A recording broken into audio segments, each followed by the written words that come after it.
Hello and welcome to my channel. If this is your first time visiting, it's a pleasure to meet you. And if you've been here before, it's great to see you again. Today I'll be doing a soft-spoken reading of The Emperor's New Clothes by Hans Christian Andersen. Originally written in Danish, this story has numerous English translations. The version I'll be reading comes from Project Gutenberg. I'll include a link to it in the description. This is my first time attempting ASMR, so if you have constructive feedback, please leave it in the comments. If you would like to support this channel, you can do so by giving this video a like, and also by subscribing to this channel if you've not already done so. And now, without further ado, The Emperor's New Clothes. Many years ago there was an emperor who was so excessively fond of new clothes that he spent all his money in dress. He did not trouble himself in the least about his soldiers, nor did he care to go either to the theater or the chase, except for the opportunities then afforded him for displaying his new clothes. He had a different suit for each hour of the day, and, as of any other king or emperor, one is accustomed to say, "He is sitting in council." It was always said of him, "The emperor is sitting in his wardrobe." Time passed merrily in the large town which was his capital. Strangers arrived every day at the court. One day 2 rogues, calling themselves weavers, made their appearance. They gave out that they knew how to weave stuffs of the most beautiful colors and elaborate patterns, the clothes manufactured from which should have the wonderful property of remaining invisible to everyone who was unfit for the office he held, or who was extraordinarily simple in character. These must, indeed, be splendid clothes, thought the emperor. Had I such a suit, I might at once find out what men in my realms are unfit for their office, and also be able to distinguish the wise from the foolish. This stuff must be woven for me immediately. And he caused large sums of money to be given to both the weavers, in order that they might begin their work directly. So the 2 pretended weavers set up 2 looms, and affected to work very busily, though in reality they did nothing at all. They asked for the most delicate silk and the purest gold thread, put both into their own knapsacks, and then continued their pretended work at the empty looms until late at night. "I should like to know how the weavers are getting on with my cloth," said the emperor to himself after some little time had elapsed. He was, however, rather embarrassed when he remembered that a simpleton, or one unfit for his office, would be unable to see the manufacture. To be sure, he thought he had nothing to risk in his own person, but yet he would prefer sending somebody else to bring him intelligence about the weavers and their work before he troubled himself in the affair. All the people throughout the city had heard of the wonderful property the cloth was to possess, and all were anxious to learn how wise, or how ignorant, their neighbors might prove to be. "I will send my faithful old minister to the weavers," said the emperor at last, after some deliberation. "He will be best able to see how the cloth looks, for he is a man of sense, and no one can be more suitable for his office than he is." So the faithful old minister went into the hall, where the knaves were working with all their might at the empty looms. "What can be the meaning of this?" thought the old man, opening his eyes very wide. "I cannot discover the least bit of thread on the looms." However, he did not express his thoughts aloud. The impostors requested him very courteously to be so good as to come nearer their looms, and then asked him whether the design pleased him and whether the colors were not very beautiful, at the same time pointing to the empty frames. The poor old minister looked and looked. he could not discover anything on the looms, for a very good reason. There was nothing there. What?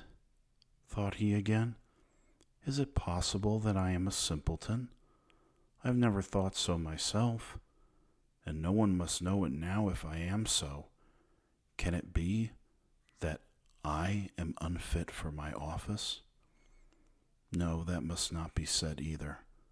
I will never confess that I could not see the stuff. Well, Sir Minister, said one of the knaves, still pretending to work, you do not say whether the stuff pleases you. Oh, it is excellent, replied the old minister, looking at the loom through his spectacles. This pattern and the colors. Yes, I will tell the emperor without delay how very beautiful I think them.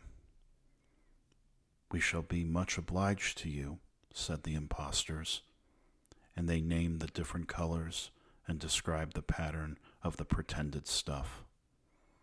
The old minister listened attentively to their words in order that he might repeat them to the emperor, and then the knaves asked for more silk and gold, saying that it was necessary to complete what they had begun.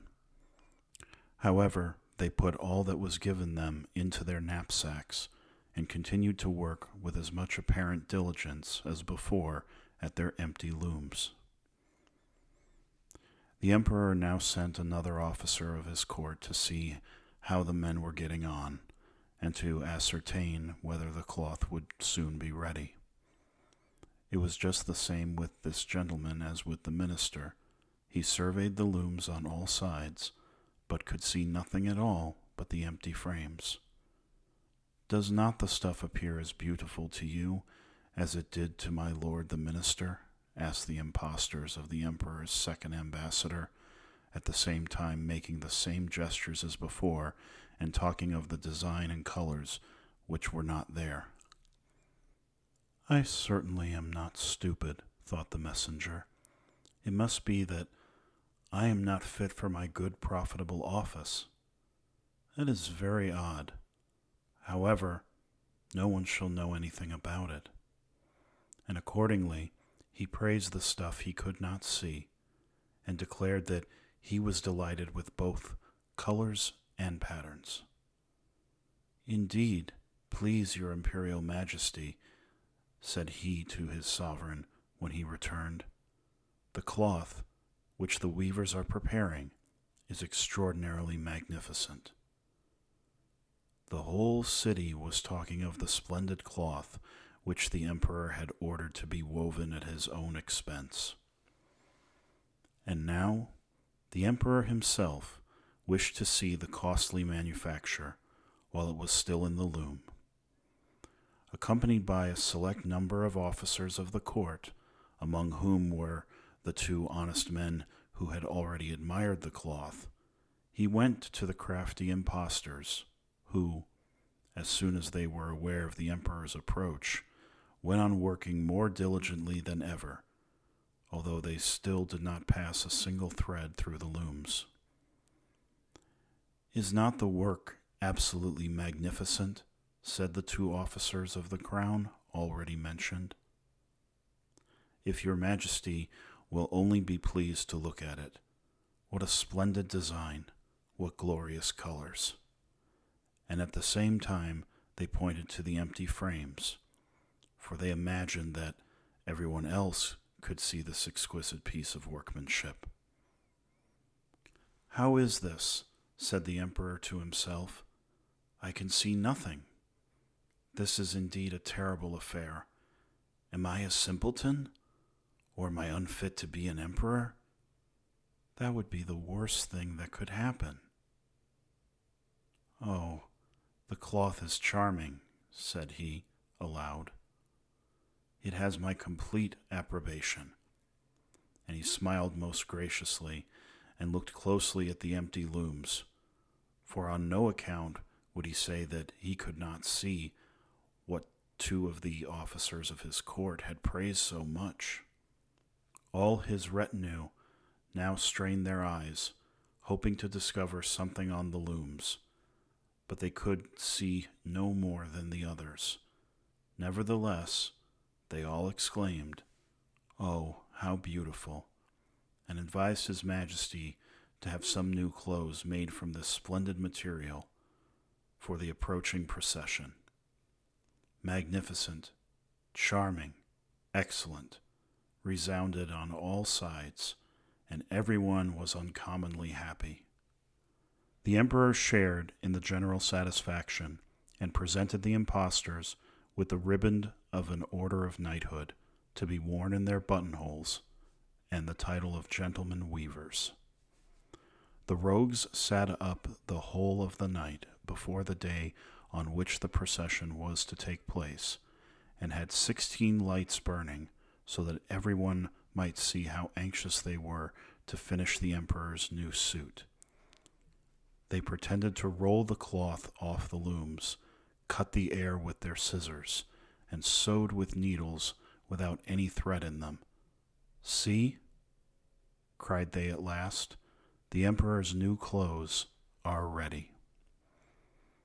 And now the emperor, with all the grandees of his court, came to the weavers, and the rogues raised their arms, as if in the act of holding something up, saying, "Here are your Majesty's trousers, here is the scarf, here is the mantle.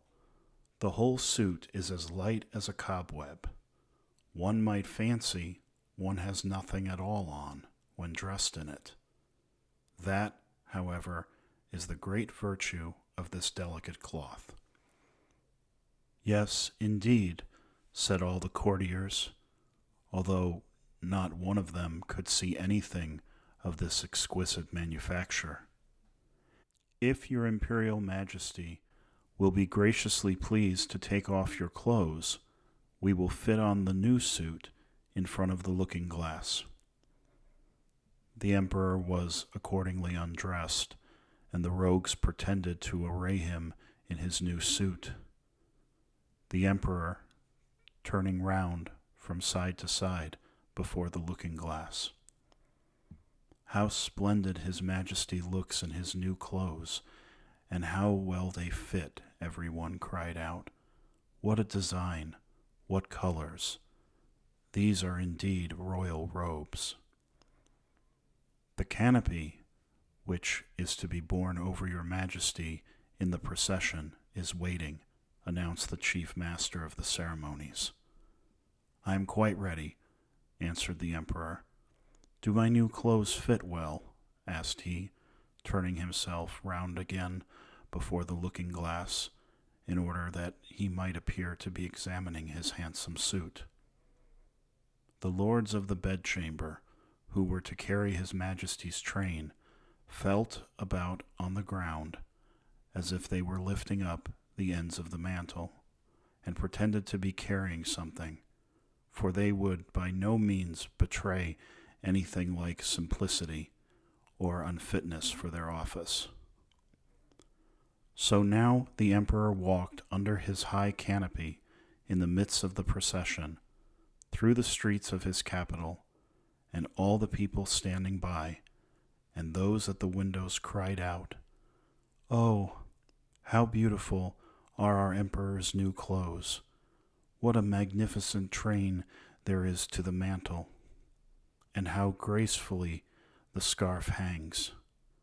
In short, no one would allow that he could not see these much admired clothes, because in doing so he would have declared himself either a simpleton or unfit for his office.